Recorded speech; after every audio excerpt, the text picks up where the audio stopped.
لقد كان لكم في رسول الله أسوة حسنة لمن كان يرجو الله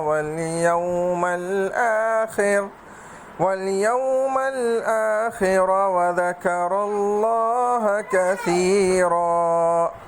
ولما رأى المؤمنون الأحزاب قالوا هذا ما وعدنا الله ورسوله وصدق الله ورسوله وما زادهم إلا